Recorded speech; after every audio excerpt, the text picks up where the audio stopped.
Assalamualaikum warahmatullahi wabarakatuh. Bismillahirrahmanirrahim. Alhamdulillahirabbil alamin. Allahumma shalli ala sayyidina Muhammad wa ala alihi wa sahbihi ajma'in. Amma ba'd. Saudara-saudariku sebangsa dan setanah air yang saya hormati dan saya cintai. Doa saya untuk saudara-saudari semuanya, semoga kita selalu dalam keadaan sehat walafiat. Hari ini, hari esok, hari-hari ke depan, kita selalu dirahmati Allah, dipelihara, dijaga dari musibah dan bencana, kemudian disukseskan usaha kita, disampaikan cita-cita kita, dikabulkan doa kita. Amin Allahumma. Saudara-saudara sekalian, para habib dan mukibin tidak menerima kalau Pak Haji Rhoma Irama disebut sebagai wali Allah, sementara wali-wali tarim adalah wali-wali dobos. Pak Haji Rhoma Irama adalah pendakwah dengan musik dan juga melalui mimbar-mimbar ceramah. Beliau sangat menghargai perbedaan dan sangat mencintai persatuan umat Islam. Beliau sudah melanglang buana ceramah di mana-mana sebelum para habib pisan dobos berceramah yang isinya hanya doktrin dan mengunggulkan datuk-datuknya, kakek-kakeknya yang fiktif itu. Pak Haji Rhoma Irama sangat supel dan bisa diterima di semua kalangan. Bahkan para habib itu sendiri adalah teman-teman Pak Haji Rhoma Irama yang sangat dihormati. Ketika terbuka informasi kalau para habib Ba'alwi yang dari dulu ngaku-ngaku sebagai cucu Nabi, terbukti kepalsuannya dan berdasarkan banyak fakta para habib itu pembohong, maka sebagai seorang yang menjunjung tinggi kejujuran dan mencari kebenaran, Pak Haji Rhoma Irama mencoba mencari, menelisik apa sebenarnya berita yang sesungguhnya.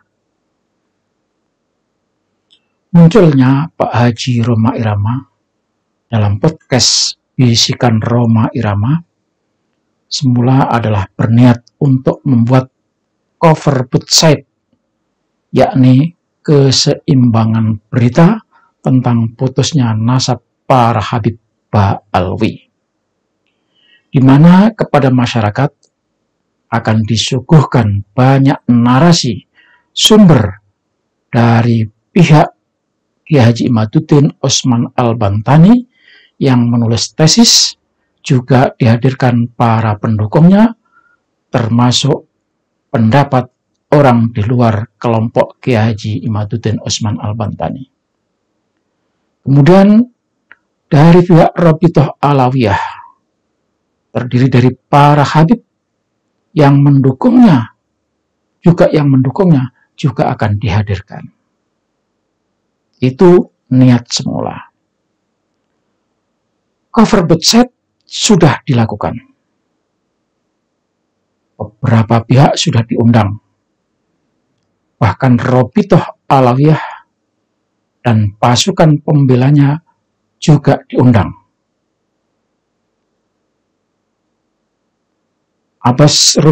Rumel Abbas juga sudah diundang. Rabithah Alawiyah juga diundang. Tapi dengan tegas Ketua Rabithah Alawiyah, si Topik Assegaf, tidak berani datang alias ngumpet di bawah ketiak bininya. Sesungguhnya Pak Haji Rhoma Irama cuma memfasilitasi agar mereka itu menyampaikan bukti yang menguatkan keberadaannya. Agar mereka menyampaikan fakta yang sesungguhnya. Apa sebenarnya yang terjadi? Lalu menggali kebenaran yang terungkap.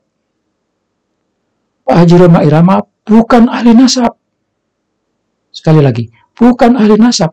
Maka jangan dituduh Pak Haji Rhoma Irama bukan ahli nasab. Kenapa ngomong nasab? Bukan. Beliau hanya memfasilitasi.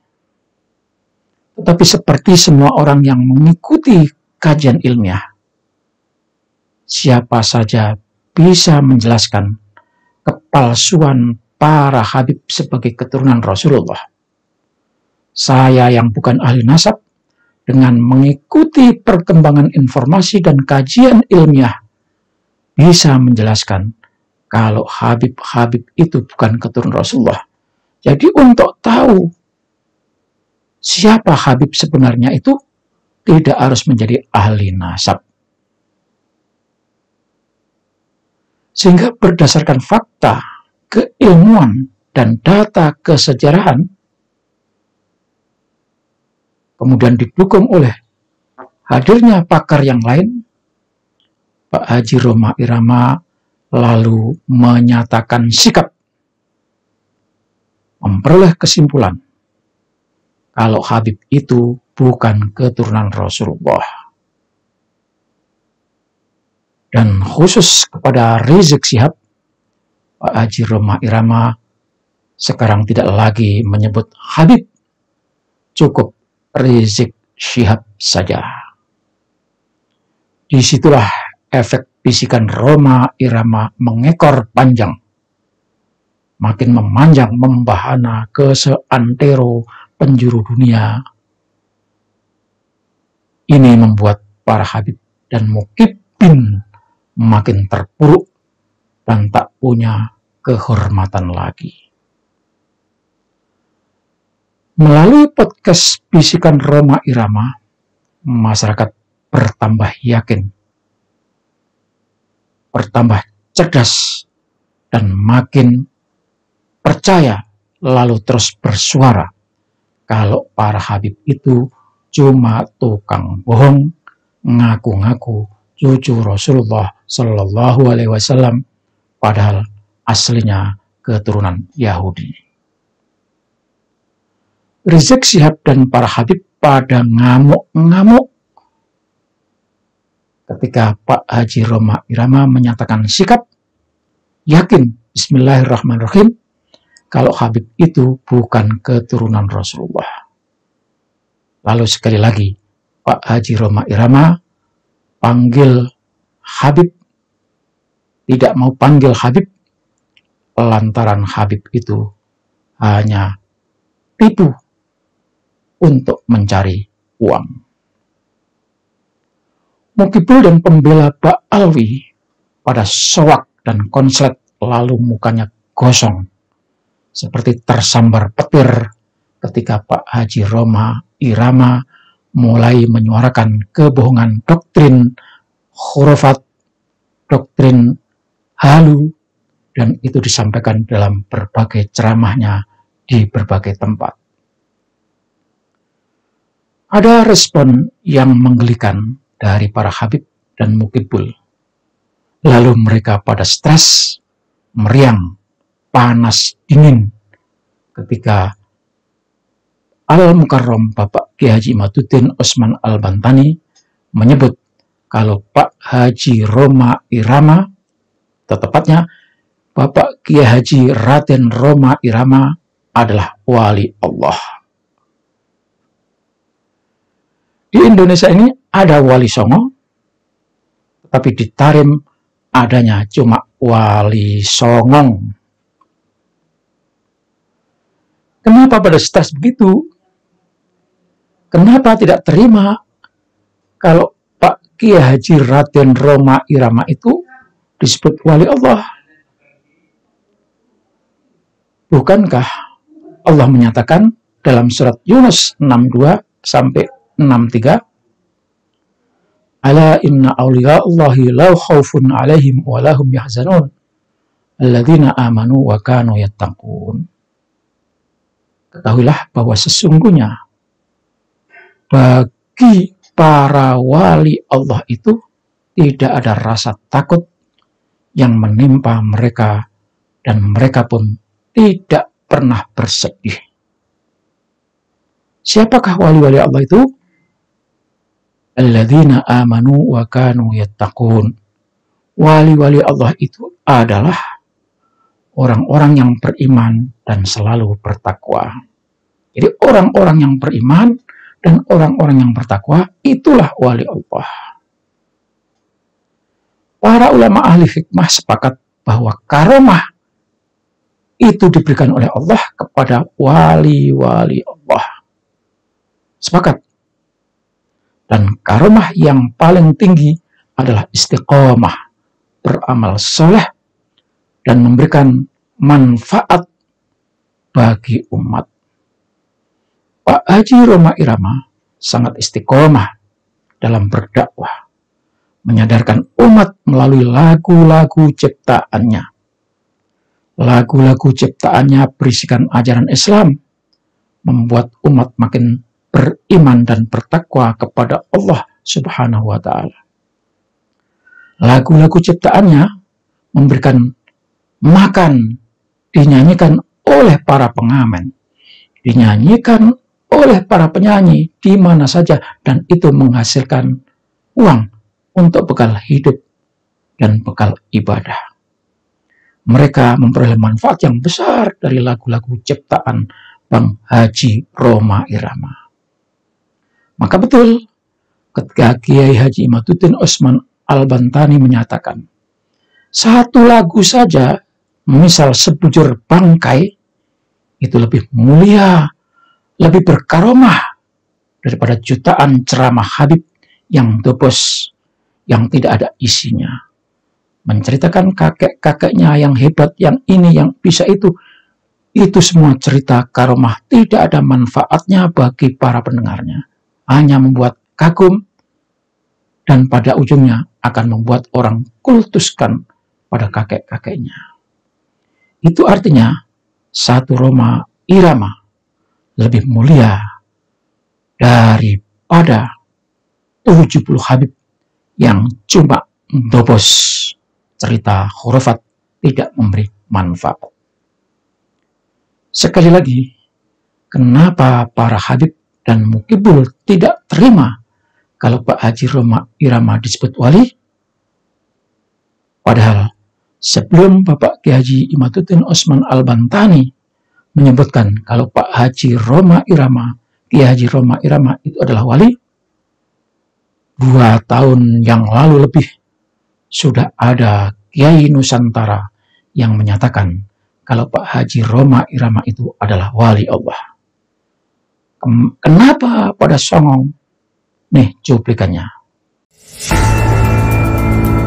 Ada yang istimewa dari milad Pondok Pesantren Al-Jihad tahun 2019 lalu. Acara bertajuk Pengajian Akbar dan Zikir Barokah di Gedung JX International Surabaya ini diramaikan musisi dangdut Roma Irama. Sang raja dangdut ini hadir bukan untuk menyanyi, tapi ia memberikan ceramah didampingi oleh pimpinan Pondok Pesantren Al-Jihad Kiai Haji Imam Hambali, Haji Topan, Kiai Haji Hussein Ilyas, dan PLT Bupati Trenggalek Muhammad Nur Arifin. Pengajian akbar dan zikir barokah ini juga dihadiri sejumlah tokoh masyarakat, seperti mantan Wakil Gubernur Jatim Saifullah Yusuf dan Ketua PCNU Surabaya Dr. Muhibin Zuhri. Dalam kesempatan tersebut, Kiai Haji Imam Hambali sempat mengatakan kalau dia sudah mengidolakan Bang Haji sejak ia kecil, dan ia pun berkeyakinan kalau Bang Haji Roma Irama adalah salah seorang wali Allah. Masya Allah, Bang Haji, mohon maaf, saya itu di antara sekian orang yang mengagumi panjenengan Dan itu mulai waktu saya masih madrasah. Jadi waktu saya kelas 4 madrasah sudah punya fotonya Bang Haji yang begini-begini. Subhanallah. Ya. Ya Allah. Nah, ya betul. Di mobilnya Yai ini CD dan kaset itu kagungan penjenengan. Di mobilnya Yai ini. iya. Saya mengikuti Yai ini selama 9 tahun. Ya. Rencana saya mau beli pondok ini, mau saya beli. Lalu ya, Nggak apa-apa Pak Haji. Saya kalau nyebut Abah Topan ini wong gendeng. Tapi saya punya prinsip, lebih baik gendeng tapi hidupnya menyenangkan orang daripada waras tapi omongannya menyakitkan orang.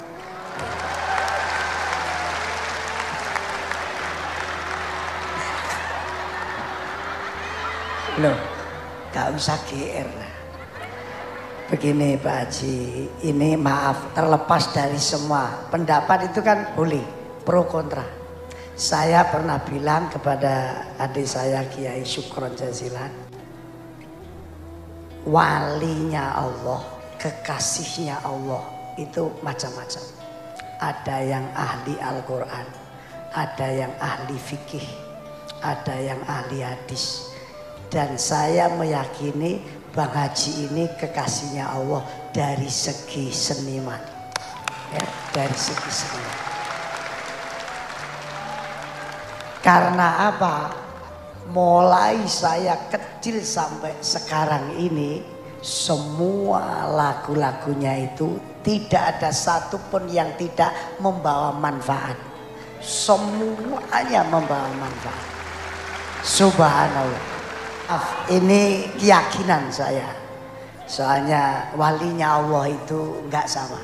Kebetulan beliau Romo Yai Husain Ilyas itu orang tua saya, guru saya. Dan Masya Allah luar biasa. Makanya mudah-mudahan Pak Haji selalu diberi kesehatan oleh Allah. Selantiasa dicintai Allah, dicintai Rasulullah, dan dicintai bangsa Indonesia.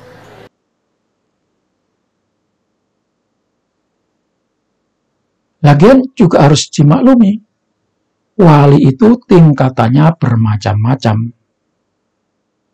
Siapa saja bisa jadi wali. Yang penting istiqomah, tidak ngibul, tidak nipu. Masa wali nipu? Sampai di sini, semoga para mukibul dan habib memahaminya. Assalamualaikum warahmatullahi wabarakatuh.